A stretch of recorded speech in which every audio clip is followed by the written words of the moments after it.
Minister അകത്തുണ്ടോ? Yes sir.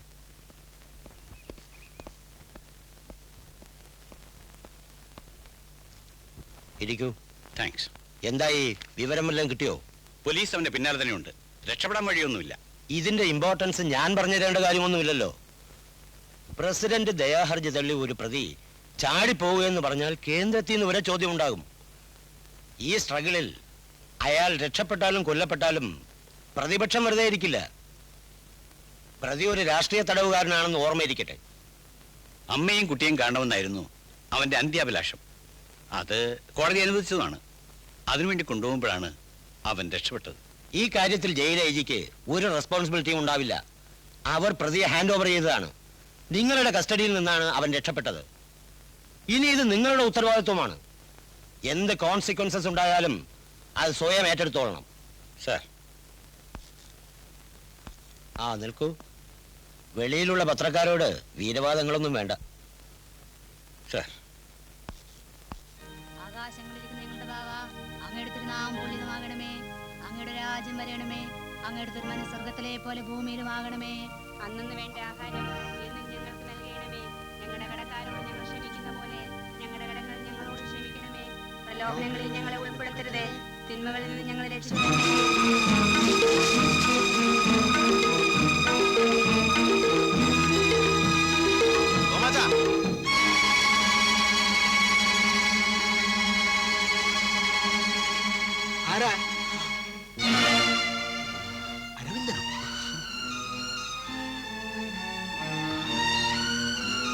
നീ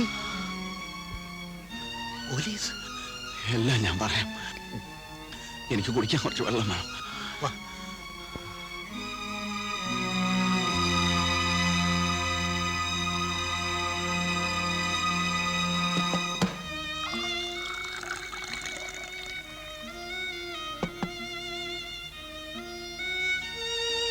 അരവിന്ദ,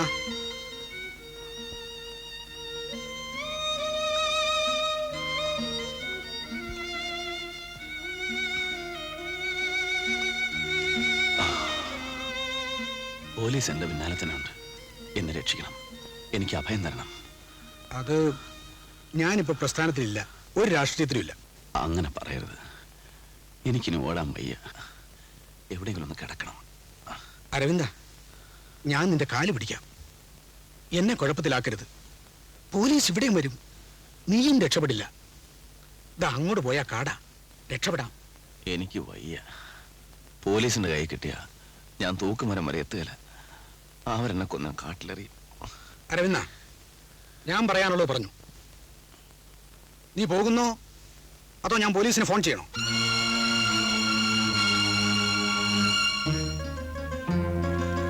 അതാണ് വിപ്ലവം. രക്തരൂക്ഷിതമായ ആ വിപ്ലവത്തിന്റെ അന്ത്യത്തിൽ ഫിഡൽ കാസ്ട്രോ ക്യൂബയുടെ ഭരണാധികാരിയായി.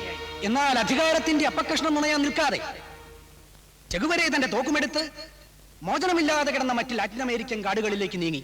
അവിടെ നിന്നൊരിക്കൽ ചെഗുവരെ കാസ്ട്രോയ്ക്ക് എഴുതി,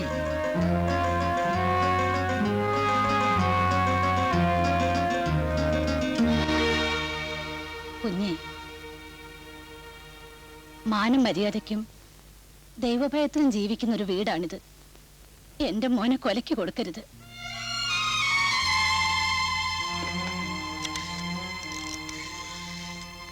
വേണ്ട. ജീവിച്ചിരിക്കണമെന്ന് എനിക്ക് ആഗ്രഹമുണ്ട്. നിന്നെ പോലെയുള്ളവരുടെ തനിനിറം പുറത്തു കൊണ്ടുവരാൻ. ശേഷി എവിടെ ഉണ്ട്? കോട്ടമലയിൽ എവിടെയോ ഏതോ ആദിവാസി ക്യാമ്പിലുണ്ട്. ഞാൻ അങ്ങോട്ട് പോവുക. പോലീസ് ഇവിടെ വരും. ചിലപ്പോൾ പണം തരും. അത് വാങ്ങിയിട്ട് എന്നെ ഒറ്റരുത്. കേസൊന്നുമില്ലേലും പണത്തിന് ബുദ്ധിമുട്ടൊന്നുമില്ലല്ലോ. പഴയ തീസീസും തിയറിയും ഒന്നും പാഴായി പോവില്ല. ബൂർഷ്വാ പത്രത്തിൽ ലേഖനം എഴുതാം, ഓർമ്മക്കുറിപ്പുകൾ എഴുതാം. പെറ്റി ബൂർഷ്വകൾ കക്കൂസിലിരുന്ന് വിപ്ലവം വായിച്ച് രസിക്കട്ടെ.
കുട്ടി കൈയോട്ട് വിളിച്ചോളൂ.